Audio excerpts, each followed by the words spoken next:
Now that we know more about DDL and some of its arguments, we are ready to focus on DML, the data manipulation language. In particular, we will learn about some statements that allow us to manipulate the data in the tables of a database.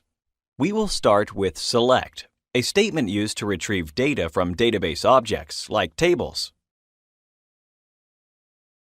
The star after the select statement in the following line will deliver the entire content of the cells table, meaning all records and fields contained in the table. You can use the same structure to extract specific records from the table. But at this point, one could rightly ask, what for? We can see the entire table here. Why are we going to need just a piece of it? Well, imagine a table with 2 million rows of data. You can only see a small part of it on the screen, right? This is why it can be helpful if you could extract only a portion of the table that satisfies given criteria. This is crucial and is one of the most powerful tools available in SQL. You should know how to use select perfectly well, so you designate the precise area of the table you would like to extract information from with ease. In this course, many lessons and exercises include this statement, so, by the end, you will feel confident when using it and selecting a certain part of a database. Insert is used to insert data into tables. It enables you to add more records or rows while you are working with the table.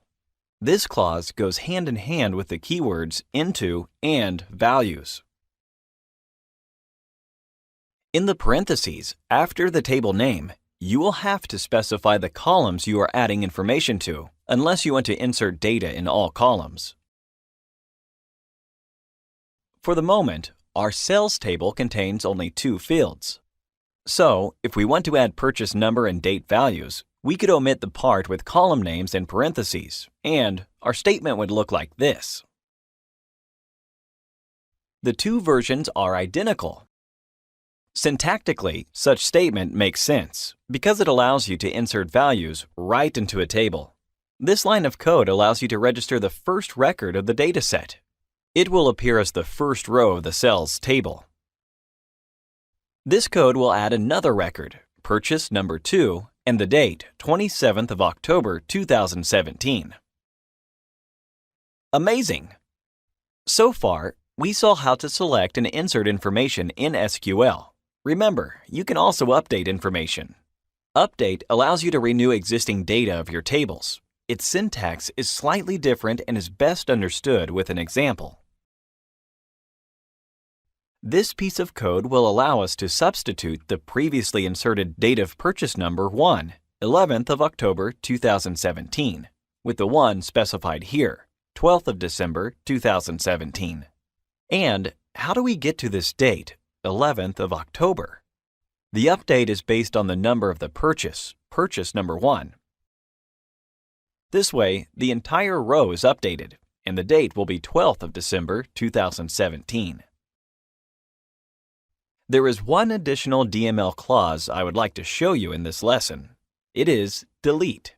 It functions similarly to the truncate statement from the data definition language with one substantial difference.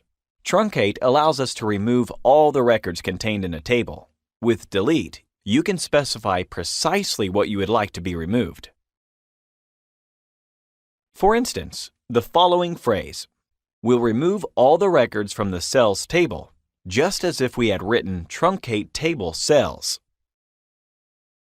If we take advantage of the optional where clause, instead, the following statement, "We'll delete the record with a purchase number of 1, and the other one we have in our miniature table will be left intact." Our table will remain only with the second record, the one with purchase number 2 and date of purchase, 27th of October 2017.